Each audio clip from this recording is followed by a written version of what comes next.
Hello dear students, बच्चों organic chemistry में आज के लेक्चर पे हम लोग शुरू करेंगे SN1 मैकेनिज्म। लास्ट लेक्चर पे हम लोग पढ़ रहे थे SN2 मैकेनिज्म। आज हम पढ़ेंगे SN1 mechanism. Put the heading SN1 mechanism. ठीक है बच्चों, शुरू करते हैं। हेडिंग डालिए SN1 मैकेनिज्म। क्या है हेडिंग बच्चों? SN1 रिएक्शन, या बोल सकते हैं SN1 मैकेनिज्म। बच्चों फुल फॉर्म है यूनिमॉलिक्यूलर न्यूक्लियोफिलिक सब्स्टिट्यूशन रिएक्शन। एक बार देखिएगा, SN न्यूक्लियोफिलिक सब्स्टिट्यूशन, ये तो क्लियर है। 1 स्टैंड्स फॉर यूनिमॉलिक्यूलर, तो क्या हो गया? Unimolecular nucleophilic substitution reaction. एक और नाम है इसका, देखिएगा जरा, nucleophilic substitution reaction of first order kinetics.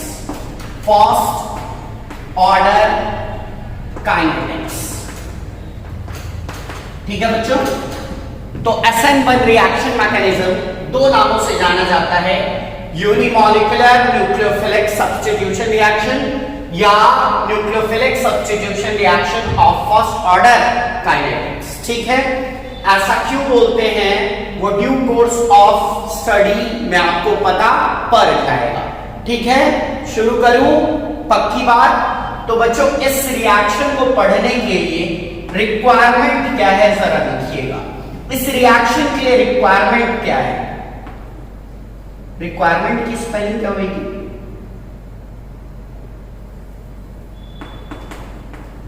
Requirement. तो देखिएगा बच्चों, रिक्वायरमेंट बिल्कुल SN2 जैसा ही है, substrate with leaving group. Substrate with leaving group. ठीक, सबस्ट्रेट विद लिविंग ग्रुप मतलब हमारे पास एक ऐसा रिएक्टेंट होना चाहिए जिसमें लिविंग ग्रुप हो। ठीक है, ओके। और रिएजेंट के तौर पे क्या होना चाहिए? तो रिएजेंट के तौर पे हमारे पास न्यूक्लियोफाइल होना चाहिए। रिएजेंट के तौर पे क्या होना चाहिए? न्यूक्लियोफाइल होना चाहिए। ये भी एक कैसा रिएक्शन है बोलो? सब्स्टिट्यूशन रिएक्शन है। कौन सब्स्टिट्यूट करेगा? न्यूक्लियोफाइल। किसको सब्स्टिट्यूट करेगा? लिविंग ग्रुप को। लिविंग ग्रुप के जगह आके कौन जुड़ जाएगा? बोलो न्यूक्लियोफाइल। लेकिन मैकेनिज्म अलग होगी, ये यूनिमॉलिक्यूलर न्यूक्लियोफिलिक सब्स्टिट्यूशन रिएक्शन है। लेकिन आप देख सकते हैं कि यहां भी जो रिक्वायरमेंट है it is just like SN2 mechanism. क्या बच्चों बात क्लियर है? तो यहां पे सबस्ट्रेट विद लिविंग ग्रुप चाहिए और रिएजेंट के तौर पे चाहिए न्यूक्लियोफाइल। तो एक बात तो तय है कि जो रिक्वायरमेंट एक SN2 रिएक्शन के लिए चाहिए वही रिक्वायरमेंट एक SN1 रिएक्शन के लिए भी चाहिए। हाँ ना बोलो बच्चों? क्लियर है? बढ़ू आगे? ओके, फर्स्ट पॉइंट देखिएगा, it is a two step mechanism. It is a two step mechanism. It is a two step mechanism. ये रिएक्शन दो स्टेप में खत्म होती है। It is a two step mechanism. ये रिएक्शन दो स्टेप में खत्म होती है।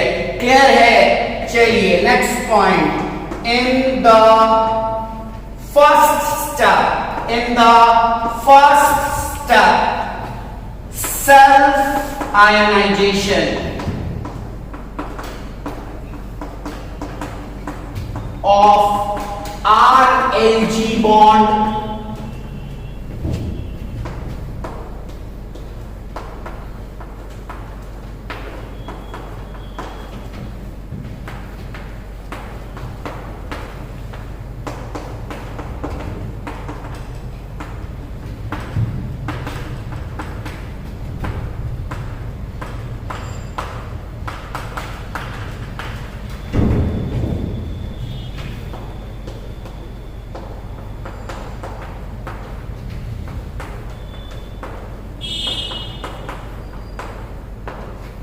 देखिए बच्चों, in the first step self ionization of R-Lg bond takes place. Self ionization of R-Lg bond takes place. ये जो R bonded to Lg है, आपका जो रिएक्टेंट है, सबस्ट्रेट है, R bonded to Lg, इसका सेल्फ आयनाइजेशन होता है। ये बॉन्ड खुद से टूटता है और leaving group with pair of electron निकल जाता है। बहुत क्लियरली लिखा है सेल्फ आयनाइजेशन, क्लियर है। बहुत लंबे टाइम तक इस चीज का मतलब है, क्लियर है, इसको हम आगे तक यूज करेंगे। Self ionisation of R-Lg bond takes place, as a result intermediate carbocation formation takes place. अब देखिए, लीविंग ग्रुप निकल जाएगा विद पेयर ऑफ इलेक्ट्रॉन, तो क्या होगा? R पे प्लस आ जाएगा, हाँ ना बोलो, R पे प्लस आ जाएगा तो क्या बनेगा बताइए? Intermediate carbocation formation takes place. क्या बच्चों बात क्लियर है? पक्की बात है। It is a very slow step, ये एक बहुत ही स्लो स्टेप है। It is a very slow step. Very slow क्यों है? क्योंकि ये बॉन्ड खुद से टूट रहा है। खुद से टूट रहा है तो क्या बहुत जल्दी टूट जाएगा? नहीं ना। तो क्या होगा? Lg धीरे धीरे, हौले हौले, आराम से, धीरे धीरे पेयर ऑफ इलेक्ट्रॉन को अपनी तरफ खींचता है और धीरे धीरे ये बॉन्ड ब्रेक होता है। क्लियर है? It is a very slow step, ठीक है, it is a very slow step. ध्यान से देखिए, और ये स्टेप रिवर्सिबल होता है। ये स्टेप रिवर्सिबल होता है, रिवर्सिबल स्टेप। क्या बच्चों बात क्लियर है? ये पहला स्टेप है।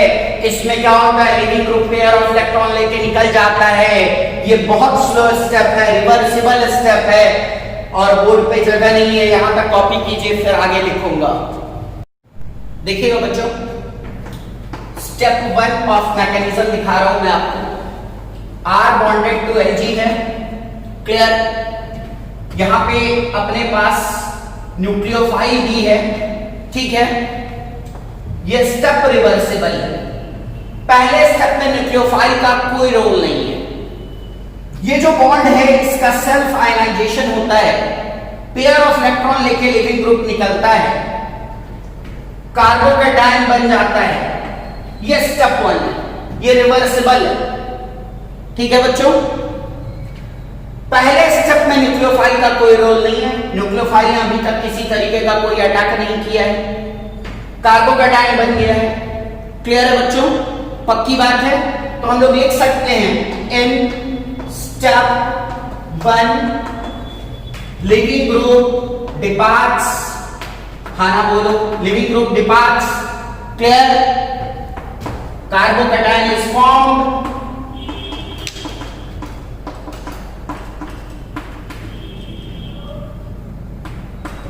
क्या बच्चों बात क्लियर है?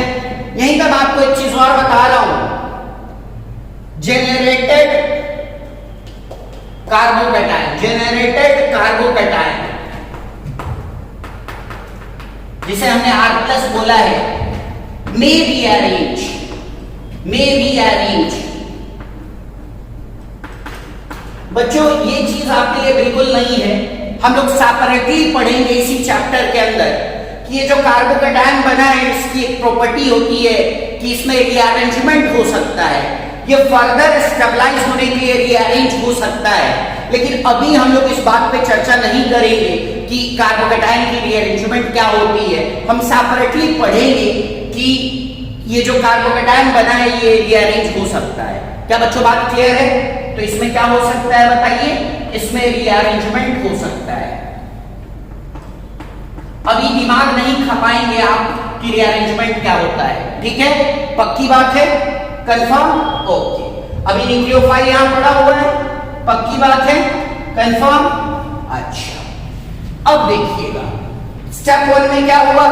लिविंग ग्रुप निकल गया। जल्दी निकला या धीरे धीरे निकला? बहुत धीरे धीरे निकला। बार बार कह रहा हूं सेल्फ आयनाइजेशन हुआ है। स्टेप 1 में न्यूक्लियोफाइल का अटैक नहीं हुआ है। स्टेप 1 में न्यूक्लियोफाइल का अटैक होने वाली मैकेनिज्म SN2 मैकेनिज्म थी। लेकिन अगर ये बॉन्ड सेल्फ आयनाइज हो, क्लियर, तो ये क्या हो, SN1 मैकेनिज्म हो। वैसे मैं एक चीज बता दे रहा हूं कि ये पोलर प्रोटिक सॉल्वेंट में होता है, पोलर प्रोटिक सॉल्वेंट में। सॉल्वेंट को भी अपन अलग से डील करेंगे, एक एक चीज बताऊंगा पूरे डिटेल में, आप बिल्कुल चिंता ना करें, जो बता रहा हूं उस पे फोकस करो, मजा आ जाएगा। ठीक है बच्चों, सॉल्वेंट को भी अलग से डील करूंगा, ठीक है, पक्की बात है। कार्बोकैटायन का एक फीचर होता है रीअरेंजमेंट। अब कार्बोकैटायन रीअरेंज हो चुका है, ठीक, R plus rearranged carbocation, rearranged carbocation, rearranged carbocation पे न्यूक्लियोफाइल अटैक होता है, रीअरेंज्ड कार्बोकैटायन पे न्यूक्लियोफाइल अटैक होता है, और ये एक जबरदस्त ही फास्ट स्टेप होता है, इसी को बोलते हैं step two. Nucleophile attacks on rearranged carbocation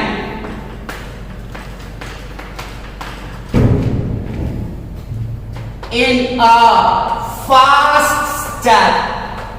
fast step and hence are bonded to Nu, that is product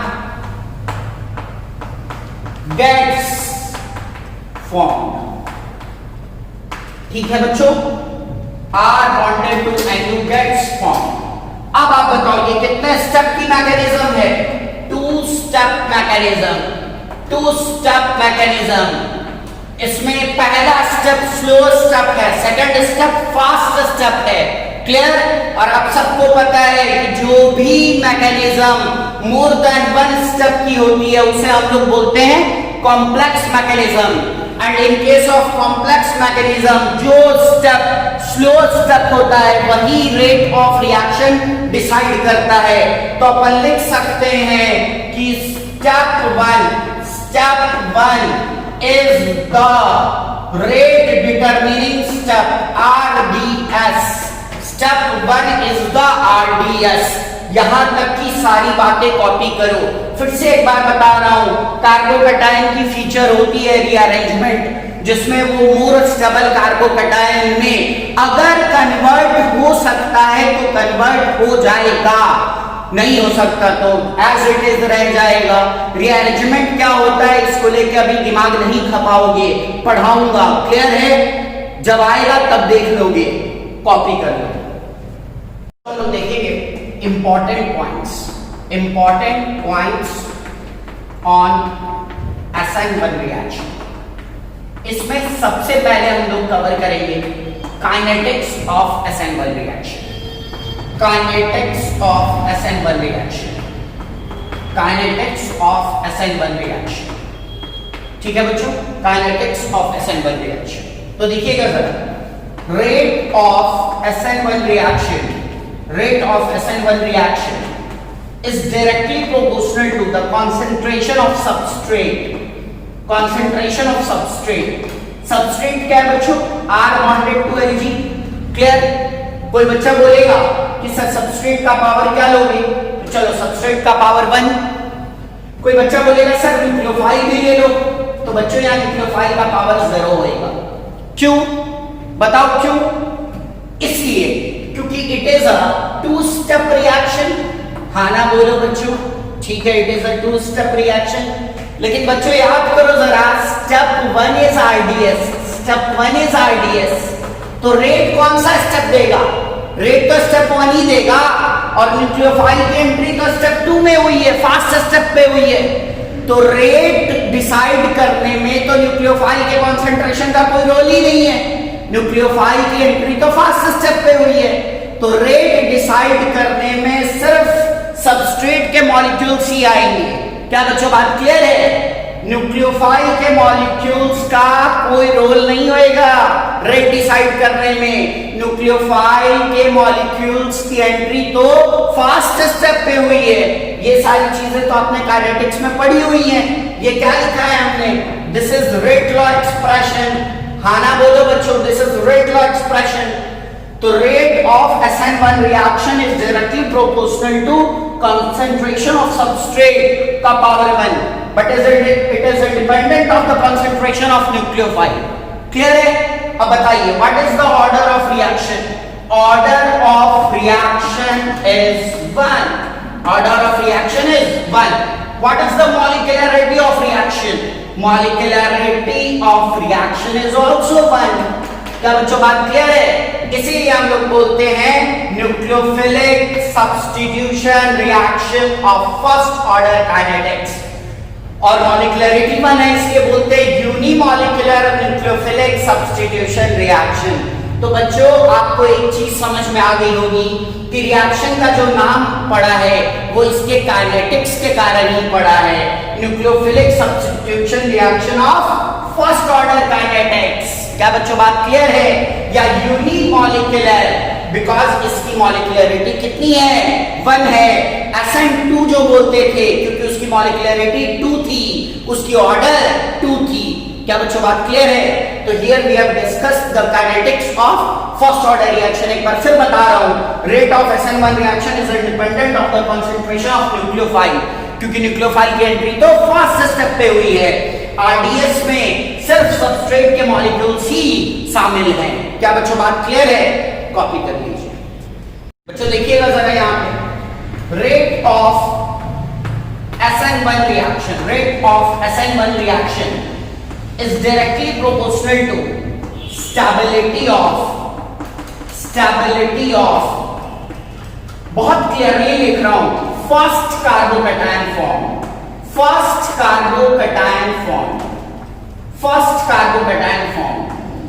बच्चों फर्स्ट कार्बोकैटायन फॉर्म का मतलब है कि पहली दफा जो कार्बोकैटायन बना है, मैं यहां पे लिख भी दे रहा हूं बिफोर रीअरेंजमेंट, बिफोर रीअरेंजमेंट, पहली दफा जो कार्बोकैटायन बना है बिफोर रीअरेंजमेंट। एक बार समझा दे रहा हूं, जैसे मान लीजिए C बॉन्डेड टू Lg है, clear? Lg pair of electron लेके निकल गया, और जो पहली दफा कार्बोकैटायन बना है उसकी जो स्टेबिलिटी होगी उसी पे डिपेंड करता है rate of SN1 reaction after rearrangement. Rearrangement के बाद बने हुए कार्बोकैटायन की स्टेबिलिटी नहीं देखी जाती। मैंने अक्सर अपने टीचिंग एक्सपीरियंस में बच्चों को यहां पे कंफ्यूज होते हुए देखा है। बच्चे रीअरेंजमेंट के बाद कार्बोकैटायन की स्टेबिलिटी देखते हैं, ऐसा कभी नहीं करना है। आपको क्या करना है? लीविंग ग्रुप को हटाना है, कार्बोकैटायन बनाना है, कोई रीअरेंजमेंट नहीं करानी। क्लियर? जब भी आप rate of SN1 reaction compare कर रहे हैं तो लीविंग ग्रुप हटाइए, कार्बोकैटायन बनाइए और डायरेक्ट उसकी स्टेबिलिटी चेक करिए। इस पॉइंट पे रीअरेंजमेंट कराने की जरूरत नहीं है। क्या बच्चों बात क्लियर है? तो rate of SN1 reaction is directly proportional to stability of first carbocation form. What do you mean by first carbocation? Before rearrangement. यहां पे किसी तरीके की रीअरेंजमेंट कराने की जरूरत नहीं है when we are comparing the rate of SN1 reaction. क्या बच्चों बात क्लियर है? ऐसा क्यों है? ऐसा बहुत सिंपल लॉजिक है इसका। हमें पता है कि SN1 रिएक्शन में इंटरमीडिएट कार्बोकैटायन बनता है, तो जितना शानदार कार्बोकैटायन बनेगा रेट ऑफ SN1 रिएक्शन उतनी शानदार होगी। क्या बच्चों बात क्लियर है? अब जरा बताइए कि स्टेबिलिटी ऑफ कार्बोकैटायन कैसे चेक कर सकते हैं? सभी ने GOC पढ़ा हुआ है, प्लस I इफेक्ट से चेक कर सकते हैं, प्लस H इफेक्ट से चेक कर सकते हैं, प्लस M इफेक्ट से चेक कर सकते हैं। अगर वो कार्बोकैटायन एरोमेटिसिटी वगैरह का पार्ट हो गया तो और भी शानदार है। क्या बच्चों बात क्लियर है? तो हम GOC अप्लाई करके कार्बोकैटायन की स्टेबिलिटी को बहुत इजीली चेक कर सकते हैं। तो ये पॉइंट हमारे बहुत काम का है, इसको कॉपी कीजिए, फिर इस पे बेस्ड अभी हम एक क्वेश्चन भी करेंगे। देखिए यहाँ पे हमने क्वेश्चन लिया है, compare rate of SN1 reaction. तो अभी हमने आपको बताया था कि CH बॉन्ड है, तो हम लोग लीविंग ग्रुप को हटाएंगे, कार्बोकैटायन बनाएंगे, उस कार्बोकैटायन की स्टेबिलिटी चेक करेंगे, और कार्बोकैटायन की स्टेबिलिटी के डायरेक्टली प्रोपोर्शनल होगा रेट ऑफ SN1 रिएक्शन। तो देखिए यहाँ पे लीविंग ग्रुप हटाएंगे, कार्बोकैटायन बन गया यहाँ पे। अब ये जो कार्बोकैटायन बना है यहाँ पे 7 अल्फा H आएगा बच्चों। क्या बच्चों बात क्लियर है? यहाँ पे यही CLG बॉन्ड है, Cl माइनस निकलेगा और यहाँ पे कार्बोकैटायन बना। क्या बच्चों बात क्लियर है? अब आप देख सकते हैं कि ये कार्बोकैटायन बना, यहां पे 2 अल्फा H और यहां 1 अल्फा H, तो 3 अल्फा H आ गए। क्या बच्चों बात क्लियर है? और यहां पे देखिए ये हटा Cl माइनस, यहां प्लस आ जाएगा। क्या बच्चों बात क्लियर है? इस पे प्लस आ जाएगा, 1 अल्फा H आया। क्लियर? तो 7 अल्फा H, 3 अल्फा H और 1 अल्फा H। क्लियर? तो हम लोग प्लस H इफेक्ट से देख सकते हैं कि अल्फा वाला कार्बोकेटायन सबसे ज्यादा stable, then beta and then gamma. यही कार्बोकेटायन की स्टेबिलिटी आई। क्लियर? और यही आ गई रेट ऑफ SN1 रिएक्शन की स्टेबिलिटी। क्या बच्चों बात क्लियर है? और यही हमारा मतलब था क्या, फर्स्ट कार्बोकेटायन। यहां हमने किसी तरीके का कोई रीअरेंजमेंट नहीं करवाया है। आपको सिखाया जाएगा कब रीअरेंजमेंट करवाना है और कब रीअरेंजमेंट नहीं करवाना है। जब भी आपसे बोला जाए compare rate of SN1 reaction, तो बस फर्स्ट कार्बोकेटायन बनाना है। कैसे बनाना है first carbocation? R bonded to Lg है, Lg पेयर ऑफ इलेक्ट्रॉन लेके जाएगा। क्लियर? कार्बोकेटायन बना, बस कार्बोकेटायन की स्टेबिलिटी चेक करनी है। क्लियर? इसी को बोलते हैं फर्स्ट कार्बोकेटायन की स्टेबिलिटी चेक करना। बिफोर रीअरेंजमेंट, बिना रीअरेंजमेंट के पहला जो कार्बोकेटायन बना है लिविंग ग्रुप के निकलने के बाद, बस उसकी स्टेबिलिटी चेक करनी है। और वहीं से directly proportional to rate of SN1 reaction का ऑर्डर भी आ जाएगा। क्या बच्चों बात क्लियर है? तो rate of SN1 reaction alpha greater than beta greater than gamma. क्या बच्चों बात क्लियर है? बहुत सिंपल सा ऑर्डर था, कॉपी कर लीजिए, फिर आगे बढ़ते हैं। नेक्स्ट देखिएगा बच्चों, rate of SN1 reaction directly proportional to steric hindrance on or near CLG bond। क्या लिखा है बच्चों? Rate of SN1 reaction is directly proportional to steric hindrance on और नियर CLG बॉन्ड। बच्चों इसके बहुत सारे फायदे हैं। पहला फायदा तो ये है, स्टेरिक हिंड्रेंस जितना ज्यादा होएगा, plus I plus H, number of alpha H ज्यादा होएगा, प्लस I ज्यादा होएगा, तो उससे बनने वाले कार्बोकेटायन की स्टेबिलिटी ज्यादा से ज्यादा होएगी। दूसरी चीज, CLG बॉन्ड पे जितना ज्यादा हिंड्रेंस होएगा, पहले स्टेप पे अटैक ऑफ न्यूक्लियोफाइल का चांस उतना कम होएगा। जरा याद कीजिए, अगर पहले ही स्टेप पे अटैक ऑफ न्यूक्लियोफाइल के चांसेस बनने लगे, तो क्या SN2 के चांसेस बनने लगेंगे? और अगर SN2 के चांसेस बनने लगेंगे तो SN1 के चांसेस कम होने लगेंगे। हम लोग कौन सी मैकेनिज्म डील कर रहे हैं? SN1 mechanism. तो हम लोग को हमेशा क्या करना है? SN1 के चांसेस बढ़ाने के बारे में सोचना है। तो चांस ऑफ SN1 कितना ज्यादा होएगा?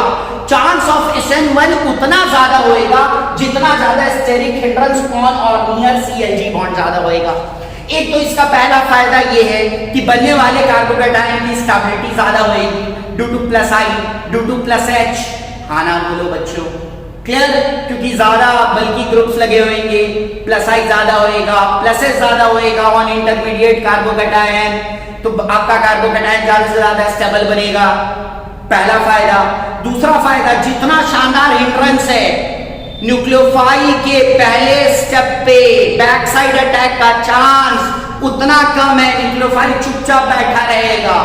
लेकिन अगर हिंड्रेंस कम है तो हो सकता है कि न्यूक्लियोफाइल आके बैक साइड अटैक कर दे, हो सकता है कि SN2 का चांस बढ़ने लगे। अभी आपने SN2 पढ़ा है, अभी आप SN1 पढ़ रहे हो, फिर आप SN2 SN1 के कंपैरिजंस पढ़ोगे, धीरे धीरे चैप्टर आगे बढ़ेगा, तो फिर SN2 SN1 पैरेलल चलने लगेगा। क्या बच्चों बात क्लियर है? तो आई होप कि थोड़ी बहुत चीजें आपको समझ में आई होंगी। स्टेरिक हिंड्रेंस ऑन और near CLG bond increases the rate of SN1 reaction. Next point, rate of SN1 reaction is directly proportional to beta branching. Beta branching. It's quite simple point. C bonded to Lg. This is alpha carbon.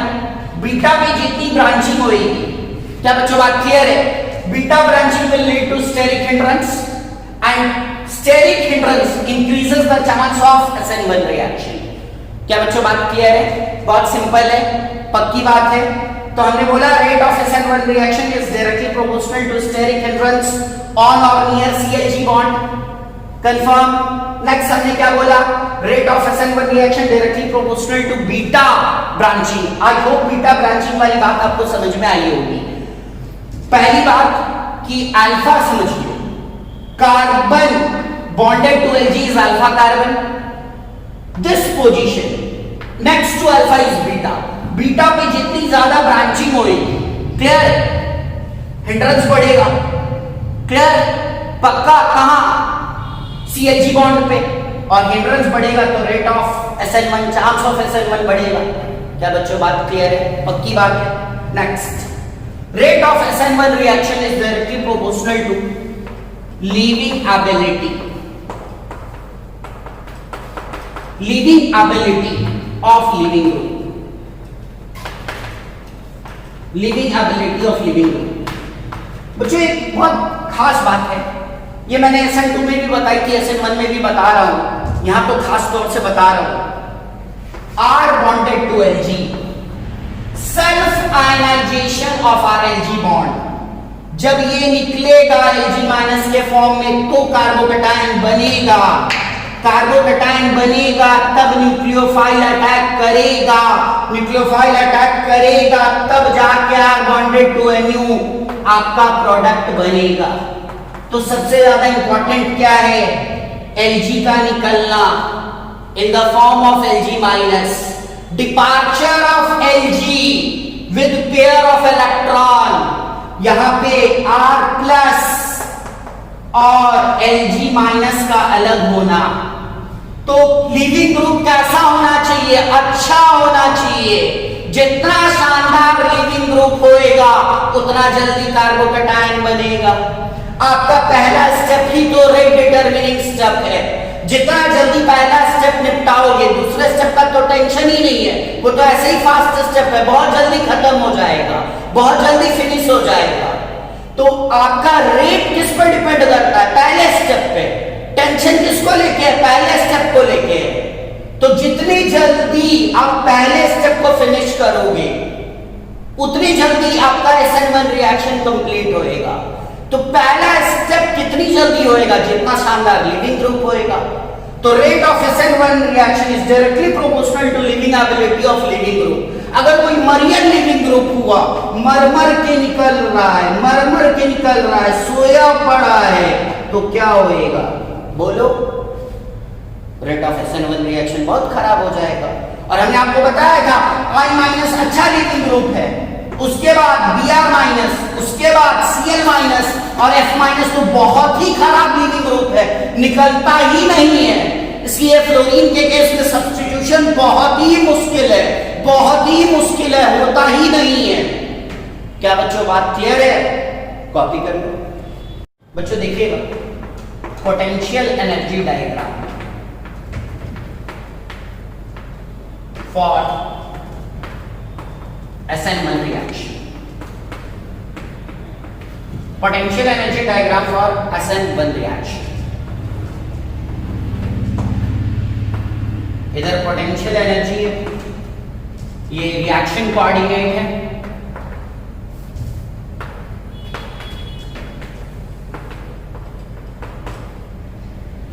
यहां पे हमारे पास R bonded to Lg है plus nucleophile है। बच्चों ये है first carbocation R plus, और ये सेकंड कार्बोकेटायन में रीअरेंजमेंट हुआ है। बहुत बार भी हो सकता है, 2 बार 3 बार 4 बार भी रीअरेंजमेंट हो सकता है। और फिर ये आपका फाइनल प्रोडक्ट है R बॉन्डेड टू Nu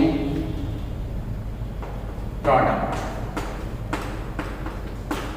ये जो बार बार दिखाया गया है दिस इज रीअरेंजमेंट, जो हो भी सकता है, नहीं भी हो सकता है, और एक से ज्यादा बार भी हो सकता है। रीअरेंजमेंट को लेके ज्यादा टेंशन नहीं लेना है, काफी डिटेल पढ़ेंगे, जो भी पढ़ते हैं हम डिटेल ही पढ़ते हैं, आप टेंशन मत लेना, बस एज इट इज कॉपी कर लेना।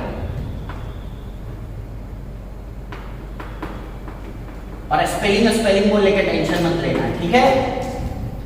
एक चीज मैं आपको बता रहा हूं, each intermediate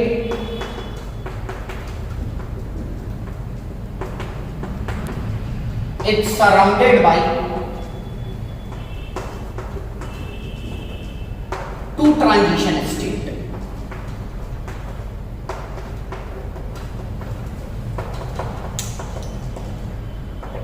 केमिकल काइनेटिक्स में ट्रांजिशन स्टेट को ही हम लोग एक्टिवेटेड कॉम्प्लेक्स बोलते हैं। जो पहाड़ी आता है ना ग्राफ में, तो ये एक ट्रांजिशन स्टेट है TS1। आपको यहाँ पे ये सब भी ट्रांजिशन स्टेट ही दिख रहा है, ठीक है। बहुत सारे क्यों दिख रहे हैं? Due to rearrangement. अब ये एक जनरल ग्राफ है, ठीक है। कहीं पे रीअरेंजमेंट होगा, कहीं पे रीअरेंजमेंट नहीं होगा, कहीं पे एक ही बार रीअरेंजमेंट होगा, कहीं पे 2 बार होगा, कहीं पे 3 बार होगा, कहीं पे 4 बार होगा। तो ये जनरल ग्राफ है। लेकिन ये क्या है? कार्बोकैटायन हर इंटरमीडिएट 2 ट्रांजिशन स्टेट से सराउंडेड होता है, ठीक है। हर इंटरमीडिएट 2 ट्रांजिशन स्टेट से सराउंडेड होता है। बस ये बताना था मुझे। SN2 में क्या था? इंटरमीडिएट आया ही नहीं था, लेकिन SN1 में इंटरमीडिएट आया है। Each intermediate is surrounded by 2TS। Clear है बच्चों?